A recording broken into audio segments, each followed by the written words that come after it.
امام ابن اثیر المتوفا 630 ہجری اور ابن حجر اسقلانی المتوفا 852 ہجری، یہ 3 اماموں نے کسی اعتبار سے بھی یکم محرم مینشن نہیں ہوئی ان 3 بڑی کتابوں میں۔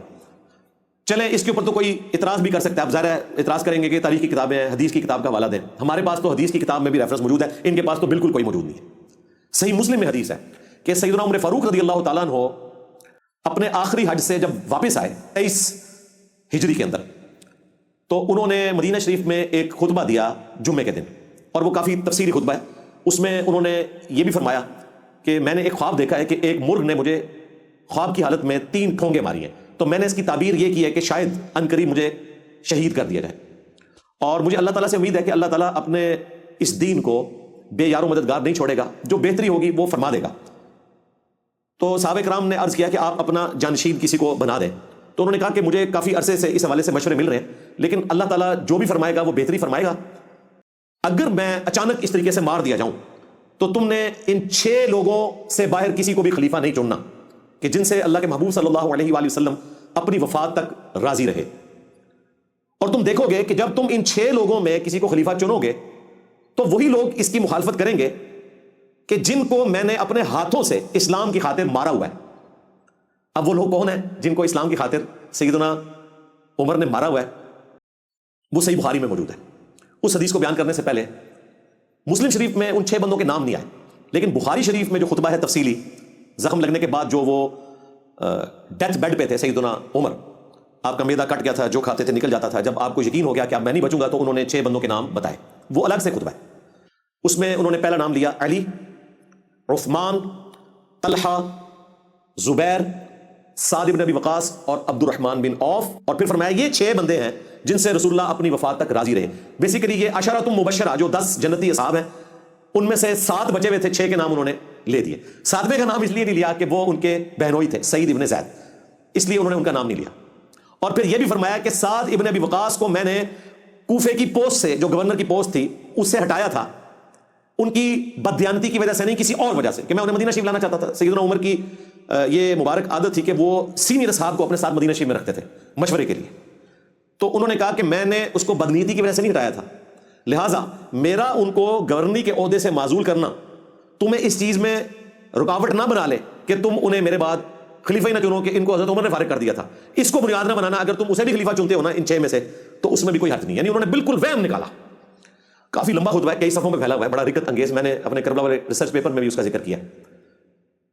پھر جو صحیح بخاری کی حدیث جس کا میں نے اشارتاً ذکر کیا کہ وہ لوگ کون سے ہیں جن کو سیدنا عمر نے اپنے ہاتھوں سے مارا تھا، ویسے تو علماء کا کام ہے بتائیں، لیکن مجھے پتا ہے علماء نے نہیں بتانا، اکثر کو تو پتہ نہیں، جن کو پتہ ہے وہ ڈرتے ہیں۔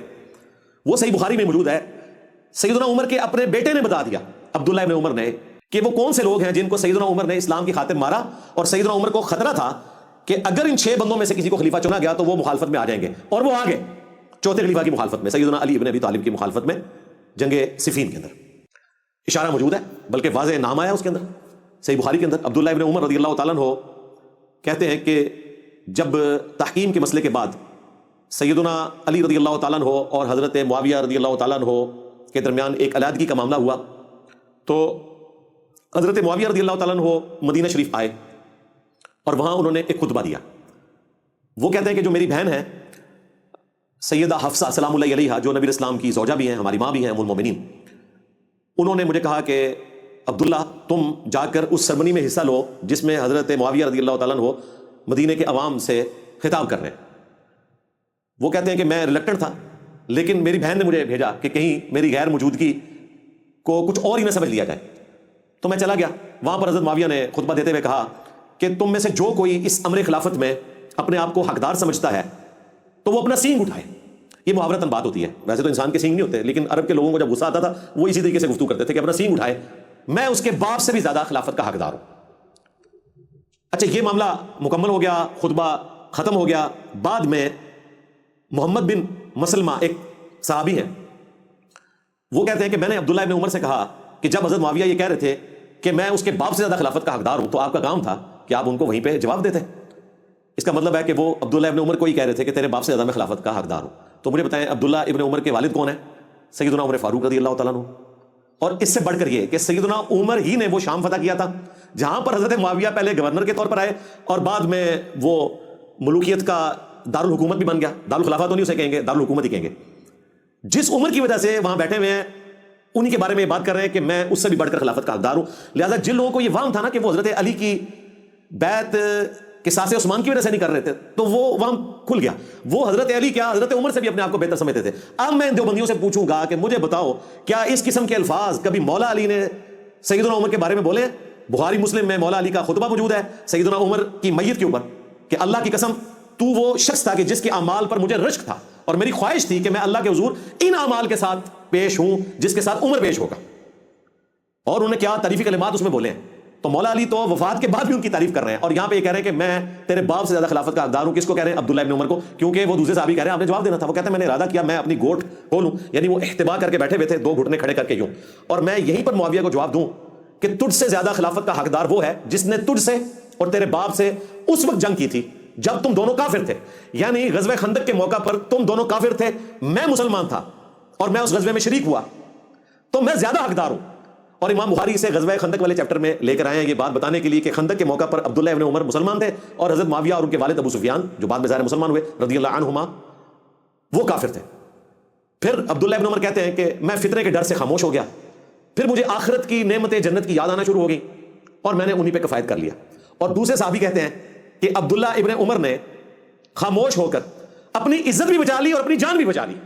یعنی ایک ماموں نے دوسرے ماموں سے عزت بھی بچائی اور جان بھی بچائی. یہ تو ماموں صرف حضرت معاویہ کو کہتے ہیں نا, عبداللہ ابن عمر بھی تو ماموں ہے نا, ان کی سسٹر جو ہیں وہ بھی نبی اسلام کی بیوی ہیں, اور ایک ماموں دوسرے ماموں سے اپنی عزت اور جان بچا رہے ہیں. اور کس وجہ سے؟ جہاں پر دوسرے ماموں زیادتی کر رہے ہیں کہ اسی شخص کے والد کی وجہ سے ایک پوسٹ پہ بیٹھے ہیں اور کہہ رہے ہیں کہ میں تیرے باپ یعنی حضرت عمر سے بھی خلافت کا زیادہ حقدار ہوں. مجھے بتائیں کہ رافضیوں کی بنیاد کہاں پر ہے؟ بنو امیہ ہی ہے. یہی رافضی ہیں یہی ناصبی ہیں, یہ 2 in 1 ہے. سٹارٹ انہوں نے لیا ہے کیونکہ سیدنا علی کی تو بات ہی نہیں ہو رہی, عبداللہ ابن عمر اور ان کے والد کی بات ہو رہی ہے. اور اگر کوئی سیدنا علی کی طرف لے کے جاتا ہے اس کو, پھر تو معاملہ اور طرف ہی چلا جائے گا. پھر تو ان کا اپنا مقدمہ ہی ختم ہو جائے گا کہ وہ حضرت علی سے زیادہ اپنے آپ کو خلافت کے حقدار سمجھتے تھے حضرت معاویہ. اور جو انہوں نے تماشا مچایا ہوا ہے کہ نہیں ان کا قصاص عثمان پہ اختلاف تھا, خلیفہ تو وہ ماننا چاہتے تھے, بیعت اس لیے نہیں کی کہ پہلے یہ مسئلہ حل ہو, تو وہ تو اور خطرناک معاملہ ہو جائے گا. لو سامو آگے کھائی ہے اور پیچھے جو ہے وہ کنواں ہے, اور اتنے انجینئر صاحب تلوار لے کے کھلوتے نے. ہاں مولا علی صاحب ہے ہی کوئی نہیں, بنو امیہ تھے شاہ ہی کوئی نہیں. تو یہ وہ جملہ ہے جو ابن عمر نے کہا کہ تجھ سے اور تیرے باپ سے جنگ کی ہوئی ہے, تم دونوں کو اپنے ہاتھوں سے مارا ہے اسلام کی خاطر. تو جو حضرت عمر نے کہا تھا نا کہ مخالفت وہ کریں گے ان 6 بندوں کی جن کو میں نے اسلام کی خاطر مارا ہے. اب کوئی یہ بھی کہہ سکتا ہے کہ یہ رومنز اور پرشینز ہو سکتے ہیں. نہیں جناب, رومنز اور پرشینز سے مشورہ کر کے صحابہ کرام نے خلیفہ کو چننا تھا. خلیفہ تو اپنے لوگوں سے ہی مشورہ کرنا تھا, تو اپنے لوگوں میں یہی تھے جن کو مار مار کے اسلام میں داخل کیا ہوا تھا. تو یہ معاملہ بالکل کلیئر ہو گیا. اچھا, یہ جو مسلم شریف کی حدیث ہے سیم اسی سند کے اوپر یہی حدیث سنن کبریٰ البیہقی میں موجود ہے اور 100% وہی سند ہے. وہی تابعی ہیں جو بیان کر رہے ہیں, معدان بن ابی طلحہ. اس میں آگے الفاظ موجود ہیں کہ سیدنا عمر فاروق رضی اللہ تعالیٰ عنہ پھر 26 ذوالحجہ کو شہید ہو گئے. 26 کی تاریخ مسلم شریف کی سند پہ موجود ہے سنن کبریٰ البیہقی کے اندر, لہٰذا اس کی کوئی تحقیق کرنے کی بھی ضرورت نہیں ہے. اور ابھی تو ہمارے جو استاد ہیں شیخ زبیر لزئی رحمہ اللہ تعالیٰ, ان کے جو ایک لائق ترین شاگرد اور کسی درجے میں ہمارے استاد بھی ہیں غلام مصطفیٰ ظہیر صاحب امن پوری حفظہ اللہ تعالیٰ, انہوں نے ایک چھوٹا سا مضمون بھی لکھا ہے. انہوں نے باقاعدہ اس میں یہی موقف اڈاپٹ کیا ہے کہ یکم محرم والی ڈیٹ سیدنا عمر کی شہادت کے حوالے سے بالکل ثابت نہیں ہے. اور ساتھ انہوں نے الموطا امام مالک سے ایک اور روایت پیش کر دی ہے, بڑی کمال روایت ہے کہ سعید ابن مسیب رضی اللہ تعالیٰ عنہ وعلیہ السلام ورحمہ اللہ تعالیٰ, یہ جید تابعی ہیں, وہ کہتے ہیں کہ سیدنا عمر کا جو آخری خطبہ ہے وہ میں نے سنا تھا, اور اس میں وہ اپنے درد کا اظہار کر رہے تھے جو جمعے کا خطبہ دیا, اور اس میں وہ یہ بھی کہہ رہے تھے کہ یا اللہ مجھے اپنے پاس بلا لے, میں فتنے کے دور سے پہلے تیرے پاس آنا چاہتا ہوں. اور اینڈ پہ آیا کہ پھر اللہ تعالیٰ نے ان کی دعا سن بھی لی اور وہ ذوالحجہ کے مہینے کے اندر ہی شہید ہو گئے. اس میں ذوالحجہ کے الفاظ موجود ہیں, محرم کے نہیں ہیں.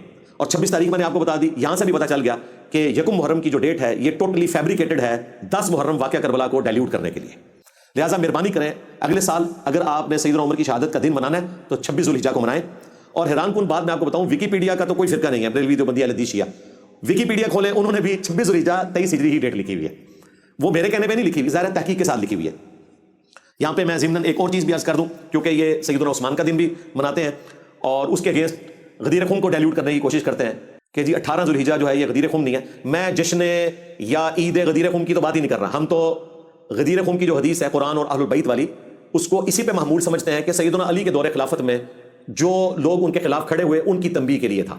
ہم تو خلفائے راشدین کو حق پہ مانتے ہیں، لہٰذا ہمارا وہ نظریہ نہیں ہے جو غالی رافضیوں کا ہے. ہم اہل سنت کے منہج پہ ہیں، اور اہل سنت فرقے سے ہم اعلان برات کرتے ہیں. فرقہ وہ ہے جو بزرگ بابوں کو لے کے چلتا ہے، منہج وہ ہے جو کتابوں کو لے کر چلتا ہے. اسی کو ہم کہتے ہیں سنی. دوسرے ہوتے ہیں ٹنی، سن سنا کے سنی، سن ہو گئے یعنی ٹن ہو گئے. ہم ہیں پڑھ لکھے سنی، کتابوں والے. تو سیدنا عثمان کی شہادت کا دن بھی انہوں نے غلط بتایا غدیر خون کو ڈائلیوٹ کرنے کے لیے، چونکہ وہ 18 ذوالحجہ تھا. انہوں نے کہا نہیں یہ 18 ذوالحجہ ہے. ویکیپیڈیا کھول کے دیکھ لیں، وہاں پہ بھی آپ کو 12 ذوالحجہ کی ڈیٹ ملے گی. اسد الغابہ کھول کے دیکھ لیں، اس میں بھی آپ کو 12 ذوالحجہ کی ڈیٹ ملے گی. جتنی اہل سنت کی کتابیں ہیں ان میں 12 ذوالحجہ کی ڈیٹ ملے گی، 18 کی کہیں بھی نہیں ملے گی. تو دیکھیں یہ دن بھی غلط بناتے ہیں. ان کو ہم نے دن تاریخیں ثبوت کے ساتھ بتا دی ہیں. اب ان کے علماء کا کام ہے کہ تحقیق کریں، ہو سکتا ہے ہم غلط ہوں، ہماری اصلاح کریں. ہم نے تو حدیث کی کتابوں سے حوالہ دے دیا. اور سیدنا عثمان کی شہادت کی جو ڈیٹ ہے یہ بھی حدیث میں آئی ہے، المصنف ابن ابی شیبہ میں. وہ تابعی کہتے ہیں کہ سیدنا عثمان رضی اللہ تعالیٰ عنہ جو ایام تشریق ہیں ان کے سینٹر میں فوت ہوئے. ایام تشریق 11، 12 اور 13. اگر ایام منا کہا جائے تو وہ 4 بنتے ہیں. ایام تشریق بعض کے نزدیک 4 بھی ہیں، 10، 11، 12 اور 13. ان کے نزدیک 11، 12، 13 ایام تشریق ہے، تو اس کا سینٹر نکالیں تو وہ 12 ہی بنتا ہے. اور اگر 10 کو بھی شامل کر لیں تب بھی سینٹر میں یا 11 بنے گا یا 12 بنے گا. تو 12 تاریخ چونکہ دوسری کتابوں میں ہمیں ملتی ہے، لہٰذا مصنف ابن ابی شیبہ کی روایت کے تحت بھی سیدنا عثمان کا یوم شہادت 12 ذوالحجہ ہے. لیکن یہ ٹوٹل دیوبندی جماعت اسی ٹاپک کے اوپر کھڑی ہوئی ہے کہ دن منانے ہم نے. حضرت علی کا دن منانے کا بھی وہ کہتے ہیں کہ جی 21 رمضان کو چھٹی ہونی چاہیے. بیسیکلی ان کا مقصد خلفائے راشدین کے دن منانا نہیں ہے. ان کا مقصد جو ہے وہ 10 محرم کو ڈائلیوٹ کرنا ہے. اس کے لیے ان کو ایک ایک کر کے سارے دن منانے پڑ رہے ہیں. تو یہ ہم نے الحمدللہ دلائل کے ساتھ ان کے سامنے ٹاپک واضح کر دیا ہے. اور یہ اس محرم 1448 ہجری کا تحفہ ہے ہمارے دیوبندی علماء اور ان کی اس جماعت کے لیے.